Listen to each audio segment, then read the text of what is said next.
Okay, so this experimentation requires a few things: the tape itself, some scissors or an X-Acto, a bone folder, and it can be helpful to have something like a self-healing mat where you are able to peel tape off of it easily.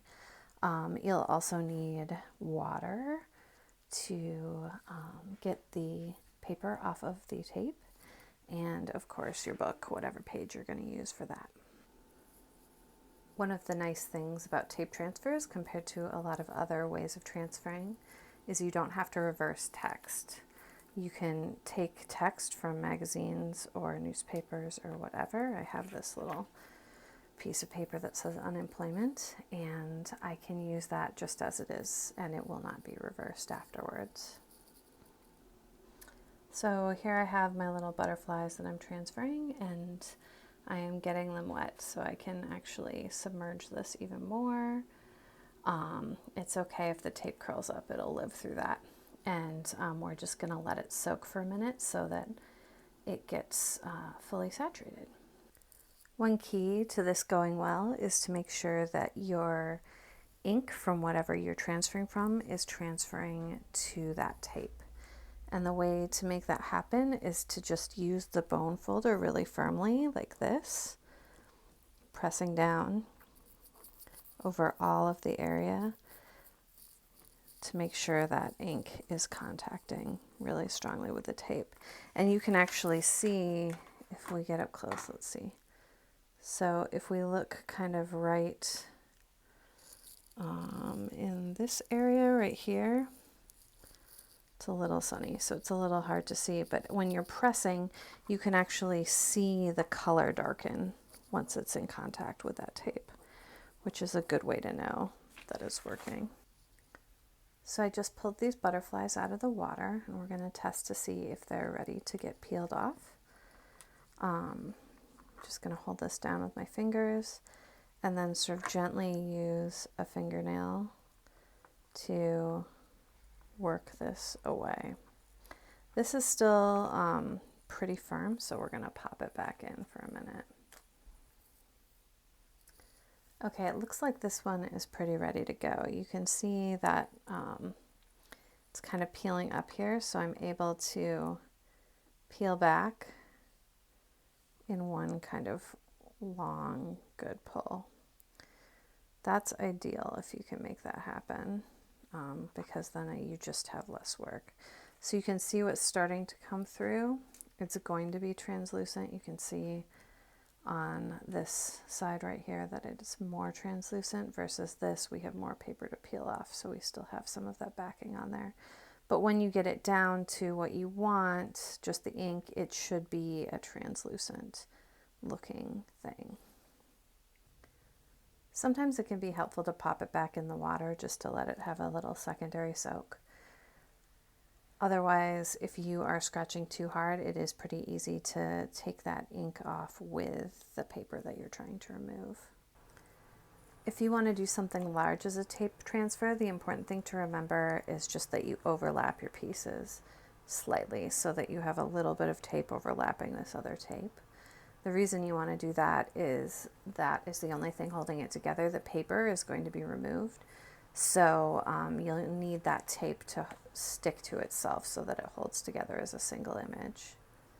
It's a good idea to let these dry all the way before applying them. I'm just drying the non-sticky side with a paper towel, and that sticky side you can kind of lightly place on there too to get that excess water off, and then just leave it for a minute so that it can just fully dry.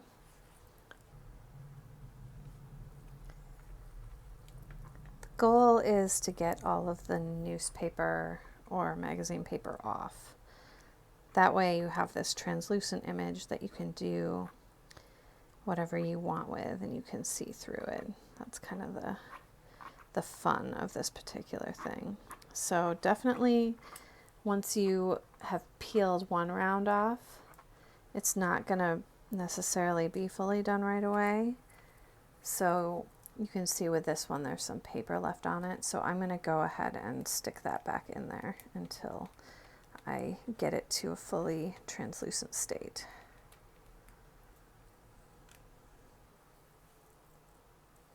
So once you're done with the process and you've rubbed all the paper off, you should have these translucent transfers that you can apply into your book in whatever sort of collaged way makes sense for you.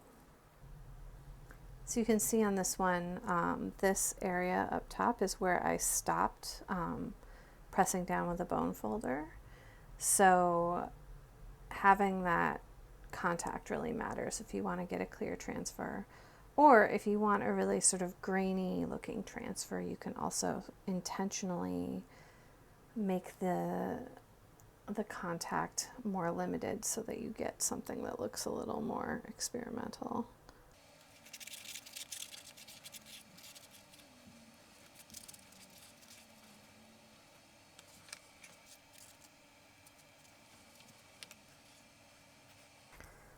I like to use acrylic with this process because it is its own sort of adhesive, and there's a little bit of tackiness that remains on the tape, but usually not enough for it to fully stick.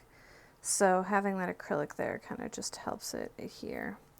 And I just made this sort of experimental page to sort of lay these guys down on. And so I'm just pressing them into that wet paint, and they should stick just like that. So I'm adhering my last butterfly here, just squishing that paint out from underneath it.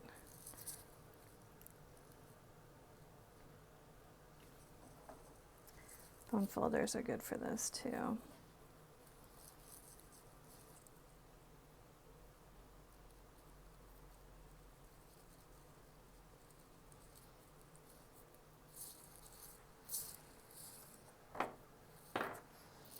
And one of the things I like about this particular process is it just feels more integrated when you can see through. So you can see kind of like those darker paint lines coming through. It just gives it a little more feeling of it being cohesive, I think.